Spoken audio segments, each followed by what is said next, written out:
If there's one thing that's made headlines an awful lot over the past 5 or 6 years, it's the numbers of people that left Western countries to go join Islamic State. You might be surprised what one of the top nations per capita is. Hi, this is Phil Gurski, President and CEO of Borealis Threat and Risk Consulting in Russell, Canada. Listening to Canadian Intelligence, eh?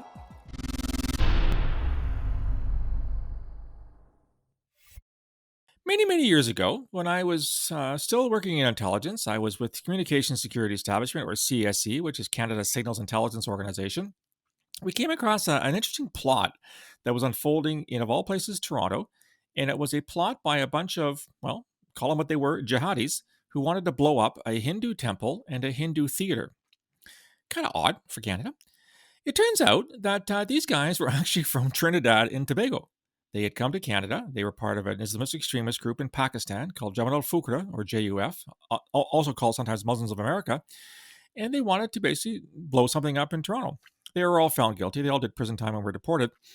Fast forward to the early 2010s when I actually did a business trip down to Trinidad and Tobago, and I met with a security service, a very competent security service. If my memory is correct, they had a good handle on what was happening.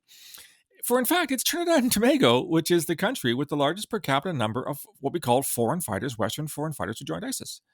So the question then becomes, what the hell is happening in Trinidad and Tobago? To answer that question, I brought on a friend of mine from the United Kingdom, Simon Cottee. He's a lecturer in criminology at Kent University. And more importantly, he's the author of a brand new book, Black Flags of the Caribbean, How Trinidad became, hang on, I'm going to get my glasses on here, How Trinidad became an ISIS hotspot. So Simon, welcome to the podcast. Thanks, Phil. Thanks for having me on. You know, when I first looked at your book title and I read a review, which I'm going to put on my website, by the way, by Liam Duffy, who has also been on my podcast, I saw Black Flags of the Caribbean. You're not a Johnny Depp fan by any chance, are you?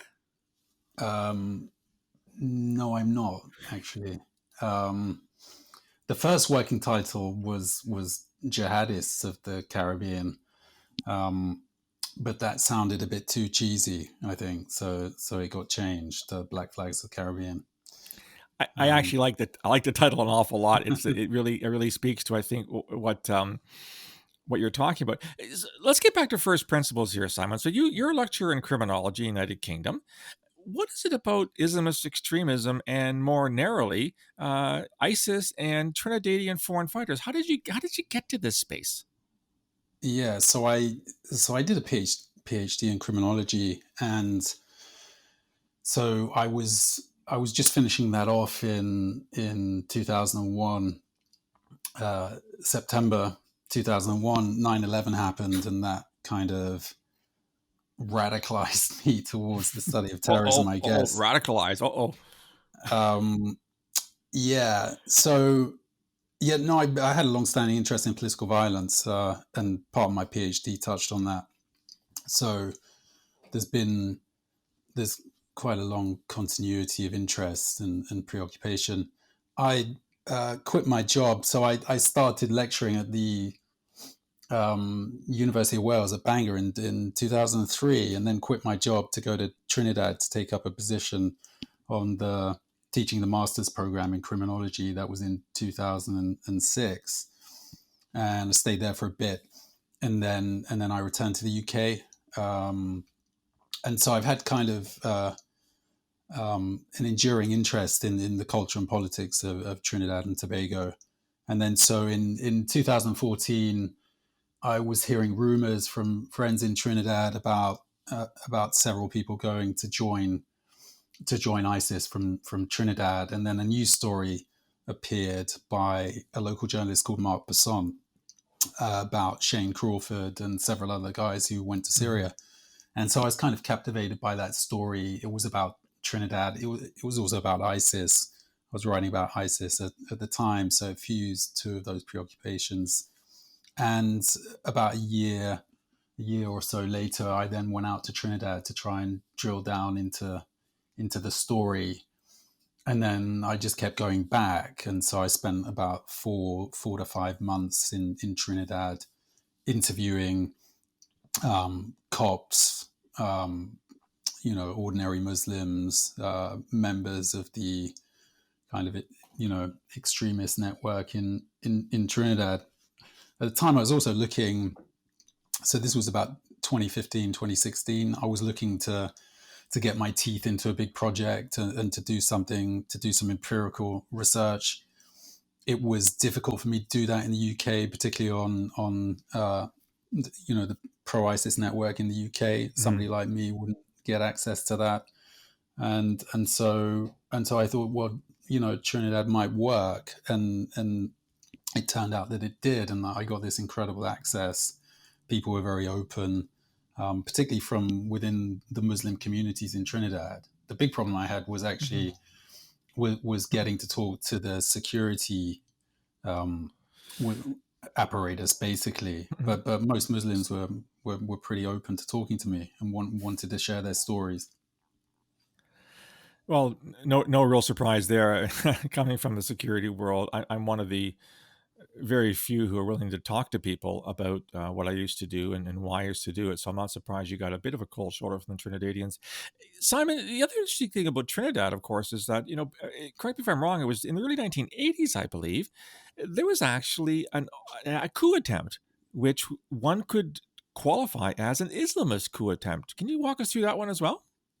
Yeah, so this happened in 1990, July Or, 27, oh, when the Abu Bakr and 114 of his men who belonged to the Jamaat al-Muslimin stormed the nation's Red House, the Parliament building, and the state-run TV and radio center, TTT.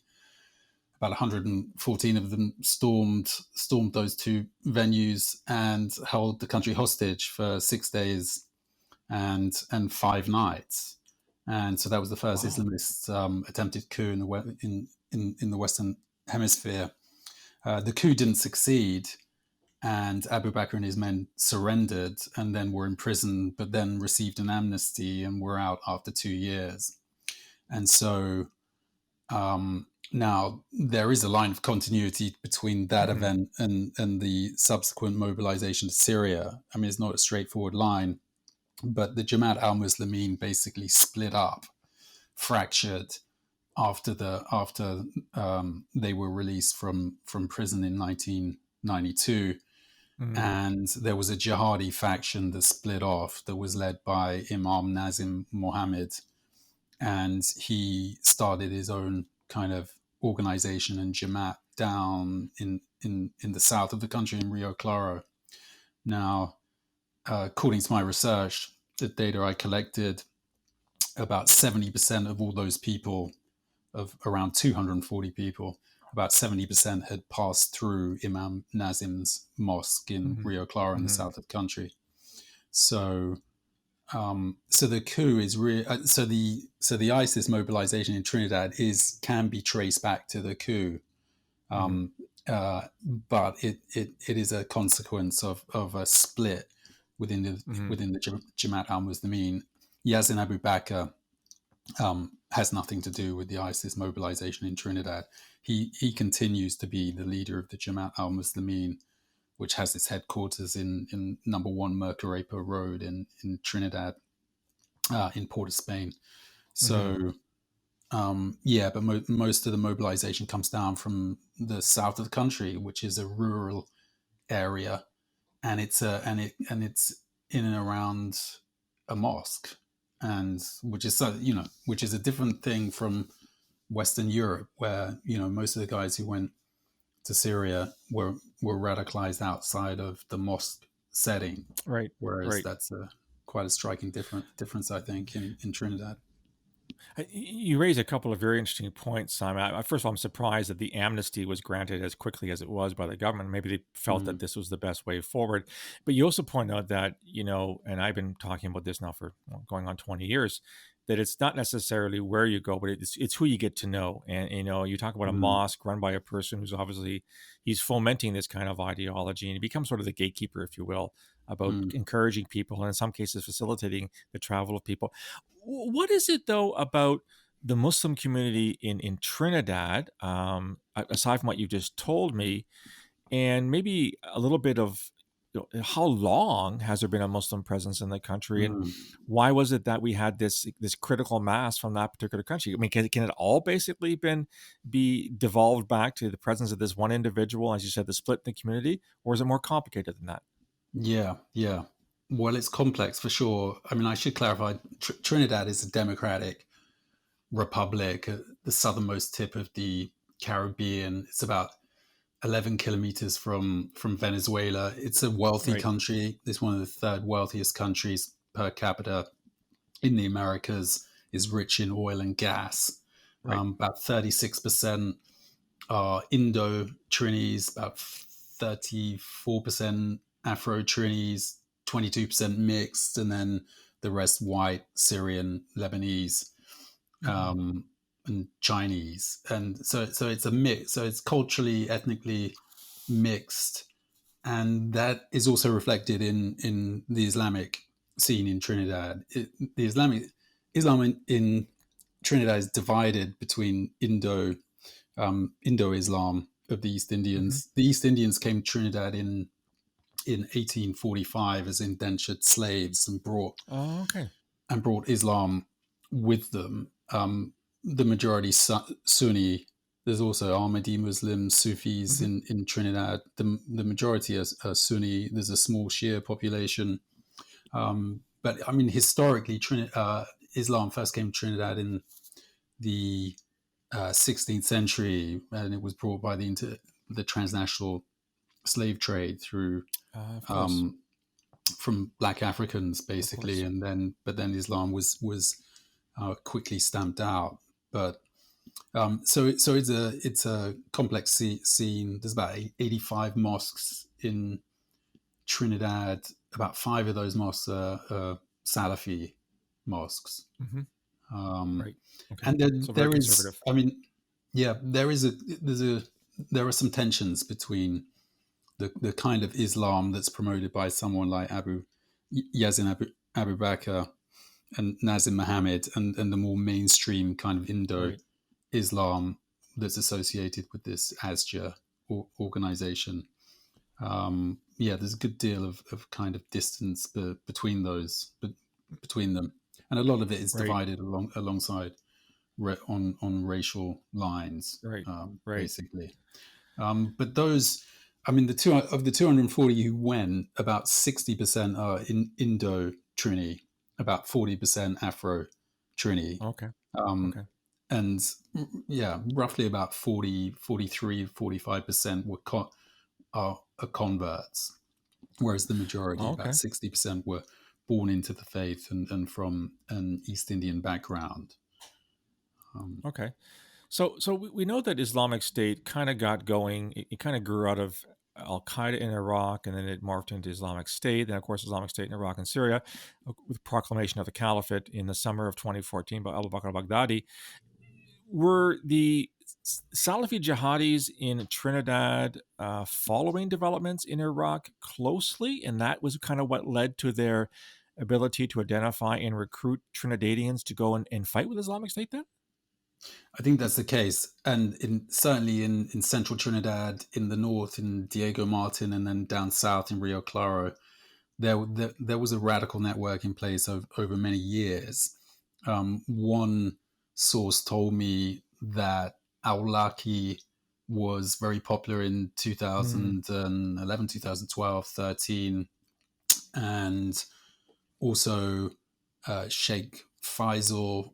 His yes. videos were being circulated, so the community was kind of primed, or the radical network in Trinidad was primed to respond, I think, to the call of the caliphate. And in fact, prior to that, a good 6 8 months prior to that, Trinis were going to Syria to join Islamic State. So the first Trinis who went, there was a group of three. There was a group of three. This was in November 2013. Shane Crawford, who in 2017 was put on a US State Department list of global terrorists. Shane Crawford was one of the first guys to go alongside two other guys. They pulled off a double murder in Trinidad in November 2013.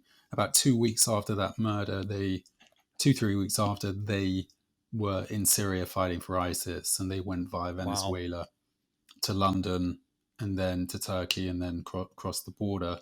And then those three guys then helped facilitate future travel migrations, and about 240 Trinidadians followed them between 2014 and 2016. The official number is 130, but that's a gross underestimate. And Okay. based on the extensive conversations I've had with fairly recently, with security people in Trinidad, it's far likelier to be 240. I mean, right now, Phil, you have something like 100 Trinis who are in Syria in the camps. Right. So that gives you a sense of how many went. Interesting. You raised, of course, I don't know, Aulaki. Aulaki is also called, and I've said on many occasions, and when I worked at CSIS, the Canadian Security Intelligence Service, and we were doing investigations into Canadians radicalized into Salafi jihadism in the 2000s and 2010s, you couldn't go anywhere without falling over somebody who had access to Aulaki's stuff, because, of course, he was fluent in English, American Yemeni. He was charismatic. He had so many videos and documentation that he would share widely, and we found that every person that we were investigating was reading his stuff. So it doesn't surprise me at all that the same thing happened in Trinidad. So if I understand you correctly, Simon, that I mean, I'm guessing there's no direct flights between Port of Spain and Baghdad. So they would go through Venezuela and then through the United Kingdom onto Iraq. Is that how they got there? Yeah, that was a popular route, and in the beginning, and then there were about 20 Trinidadians who tried to leave in mid 2014 via Venezuela, and they got picked up, and then they got sent back to Trinidad. Others went via Suriname, um, and through I think Amsterdam, but quite a few Oh, went via London, and okay. they wouldn't have needed a visa for that, to go to London and then on to Of Turkey. course. Of So course. it was, and no one was stopping them. A big part, one of the threads in the book is the tolerance that was kind of extended to these travelers. The Trinidadian state was relatively tolerant, wasn't clamping down on the mobilization. Basically, I think they were quite glad to see the likes of Shane Crawford, who was a Mm, hardcore jihadi murderer. They were quite happy to see him go, and so that sort of was the quasi official policy, that they can go, but they're not going to come back. right. But they're free to go. They're free to go. And the problem with that policy was that these people were taking their children. So it wasn't just bunches of guys going, Right. to use Mark Right. Sajan's term. It was bunches of families. And so you had Right. at least 26 families went. So there was this block radicalization and block mobilization, essentially. Right. So you'd have whole families were going there to um, to what they thought would be an authentically Islamic state. And Hmm. so um, I think that's quite interesting. And the average age numbers 34. Hmm. So this isn't a youth phenomenon Right. in Trinidad, Right. and people, 90% were middle class. Uh, about 30% had a criminal record. People like Shane Crawford, which is roughly the same as mobilizations from Europe. Um, most were fairly well educated. Most had Hmm. decent jobs. They had roots in Trinidad. They were not kind of oppressed Hmm. people suffering from living in a Islamophobic society, or suffering from the pains of migration. Right. They didn't come from diaspora communities as many did in Europe. They were pretty solidly tied to Trinidad. But what Hmm. they felt, and this is clear from their social media activity, many were active on social media, they felt this kind of spiritual disaffection from Trinidad, from all the best Hmm. that Trinidad had to offer. They rejected it, and they would complain about corruption in Trinidad, sexual permissiveness, Right. all of The they would usual. Yeah. complain. Yeah, they would complain about the annual carnival. Trinidad is celebrated for its annual carnival, Right. and they would find, that was a source of disgust for them and embarrassment, and they wanted to get away from this kind of cesspool of corruption, as they would have seen Mhm. it. There's a lot to unpack in what you just said, Simon. As I was listening to you talk about the fact that these were not the down and outers, they were slightly older. They were, from a socioeconomic perspective, they were actually doing quite well. They were, in all sense, they were Trinidadians. They weren't the so-called marginalized people we keep hearing about. And as I said Mm. in my very first book way back in 2015, The Threat from Within, the Canadian example is exactly the same. These aren't people who are almost like forced into becoming jihadis because there's no options left in life. They've made these decisions, and often many of them, as you said, well educated, well established, a little bit older. You talk about families. We hear about all kinds of families that went to travel to Islamic State, thinking the caliphate had just been recreated for the first time. And well, if you want, don't count the Ottomans, it'd been the first time in centuries that there's an actual caliphate, and it'd be this nirvana of Islamic practice. This is what drew so many people. I want to pick up on something though that you also mentioned, that the authorities were they saw this as sort of divesting themselves of a problem. So we have these radical jihadi Salafis. We don't want them here anymore. If they just piss off to Iraq, they don't become our problem. Does that mean that even like the security services at the time that may have known about this possibility were either turned a blind eye or were instructed to not interfere in this matter? I I think probably that's the case. I mean, I think they were definitely monitoring them. And although when I started to ID a lot of the people who went, and I had some sources from national security were surprised at the people I was IDing. So it suggested to me that they didn't know who they were. And so I'm not sure how much they knew. And part of the problem is in Trinidad there were two agencies who were tasked with monitoring these threats. One of them is the Strategic Services Yeah, Agency, what I'm familiar which, with. Yeah. yeah, which is actually really focused on drug trafficking.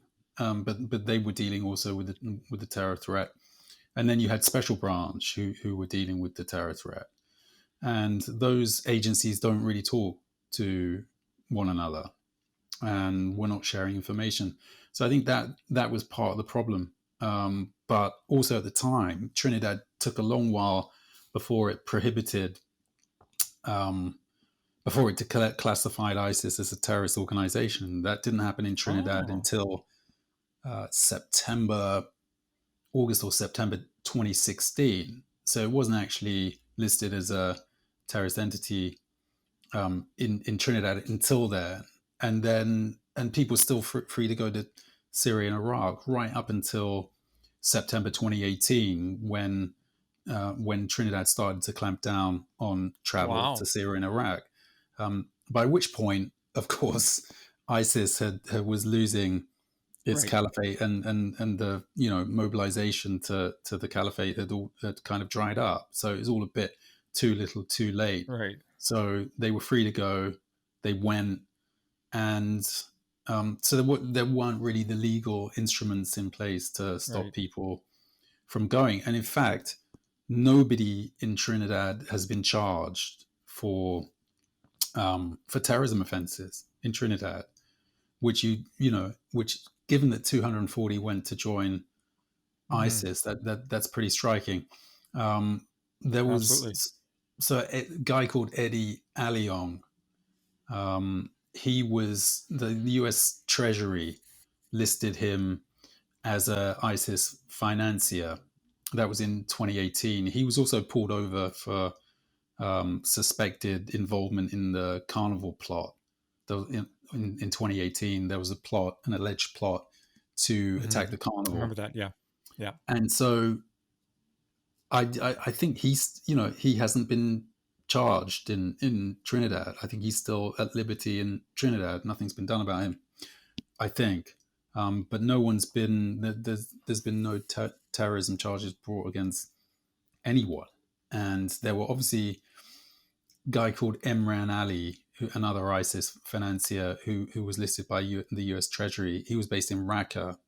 Now, he had a contact in Trinidad who was raising money from the families of the pro-ISIS network in Trinidad, and this person in Trinidad was funneling money to Emran Ali in Raqqa, and but no one's been arrested or convicted of anything in Trinidad for this money, for this operation of sending money to Trini fighters, Hmm. which is interesting and revealing. It, it it also sounds quite clear to me that the Trinidadians barred the or closed the barn door well after all the horses had gone. But it also leads to another interesting question, Simon. Have any of the Trinis, as you call them, who went to fight with Islamic State, have they returned? Are they Mm. allowed to return? And what is Trinidad's official policy when it comes to maybe there's some locked up in Al Hol refugee camp or whatever? I'm sure you're aware of the debate going around the world, including here Mm. in Canada. Do we have an obligation to go out and find and repatriate and facilitate the return of our citizens who thought that joining ISIS was a good idea? I've been categorically saying we don't have that obligation. In fact, we shouldn't be repatriating them. Is there any debate in Trinidad what to do if some of these people find their way back? Yeah, there has been a debate. It sort of comes and goes in Trinidad, but yeah, it's been going on since 2016, 2017. Two teenage girls have come back. So you remember this guy called Anthony Hamlet, who was hardcore jihadi. He went with his wife Yes. Gaylon Yeah. Sue, and his family. He was married to another woman, and so they arrived in the caliphate in 2014. I think around about August, September. One of his wives then, within months, headed back. Was not happy and headed back to Trinidad with her two teenage daughters. So they're in Trinidad now. There's another woman who also went out there and came back fairly early on. Um, and there's one adult male who's currently in jail for robbery. He went out to Syria and he came back fairly early. That's about it. There's also the case of these two very young boys, the two boys of a woman called Felicia Perkins, and they Yes. were brought back about a year and a half ago. And so, yeah, that's about it. Now, the issue with returnees um, right now, as we're talking, there's about um, 60, 60 or so children, Trini children, currently in the camps in Syria, and there's about 25 women, Trini women. There's probably a handful of guys. There's about 10, to my knowledge, about no more than 10 Trini guys who are also in the camps. So the issue is, what should the Trinidad state do in response Hmm. to this problem? The state, the government has been sort of dodging the issue, Yeah. understandably, Yeah. because it's such a politically, uh, you know, intense and controversial issue, and so has been Well, wanting to it's a avoid no-win the whole situation for the question. government. The Trinidadians don't want them Yeah, back, and so yeah, yeah, I think that's probably the case. I mean, I spoke to even among many Muslims, they don't want them back, and hmm, there is the issue is, what do they do? Where do they go when they come back? yeah, Do they return to these still fairly radicalized communities, right, or are they take, right, especially children? What do you do with the kids? You take the kids yeah, away from their parents. That's going to be a difficult issue. And some of these children are 16, 17 years old with yeah, significant combat experience. And we know exactly. that for a fact, because when Imran Ali, by the way, I should clarify, him and his son, Jihad Ali, who must be what, 16, 17 now, they, they were repatriated to United States because they're dual American citizens. And so they've Hmm. been charged with material support. Now, Imran Ali's son, Jihad Ali, when he was 14, he was given extensive military training with AK-47s, RPGs, all of that stuff, and he confessed to the feds that he had fought in several battles, including the slaughterhouse of Baghuz. So Great. this is a guy who's obviously been brutalized, a young boy, teenager now, who's clearly been brutalized by war, but who is also highly combat Yeah. experienced and effective. So that's a serious question. What do you do with people like that? He didn't choose. He was 14 when he went, so he didn't choose to go. Yeah. But he has now significant combat experience. So And that's a difficult one. and can't be treated the same thing as a 2-year-old or a 3-year-old Mm, that was maybe born in the caliphate. And you're right. I think you've raised some really interesting points, Simon, about how these are complex questions. I'm getting a little sick and tired of the simplistic nature of people saying, "Well, just bring them all home." Well, no, it's more complicated than that. And I've advocated that we in fact should separate children from their families because mm, the families are not competent parents if they thought joining the caliphate was a good idea. Joining a terrorist group was a good idea. yeah. So I'm not surprised that Trinidad is kicking the can down the road. My country's Mm, kicking the can down the road. I'm sure the United Kingdom is. Well, we saw with the Shamima Begum case, of course, that they're revoking her citizenship, even though she only has one citizenship. So, these are issues that are not going away. There is no easy answer to any of this. And we'll have to, I guess we're all going to muddle through and see what happens and going forward. Simon, it looks like a fascinating book. I certainly can't wait to get my hands on it. And you brought light on an issue that I'm pretty sure no one or very few people had any idea, that the largest per capita provider of jihadis and terrorists to the Islamic State and their families was in fact Trinidad and Tobago. So thank you so much for joining me on the podcast today. pleasure, Phil. So that was my conversation with Simon Cottee of Kent University in the United Kingdom. As far as I'm concerned, he's the world's foremost authority on Trinidad and Tobago and their link to Islamic State. What did you think about our conversation? What do you think Trinidad should do about the possibility of returnees? What should other countries do about it? You can reach me on email, borealisrisk@gmail.com, or on Twitter @BorealisSaves. You can also find me on LinkedIn and on Facebook. If you like this content, want to get more, go to the website, borealisthreatandrisk.com, hit the subscribe button. You get a free daily digest of all the podcasts, all the blogs, all the material into your inbox first thing in the morning. You'll also find a link there to my new book, The Peaceable Kingdom, History of Terrorism in Canada from Confederation to the Present, as told through the eyes and ears of practitioners. And you can join us live on Mondays and Thursdays at 8 o'clock Eastern for the live stream Who Terrorized Who tonight. We talk about all things national security and terrorism. We'll talk to you again soon. Until then, stay safe.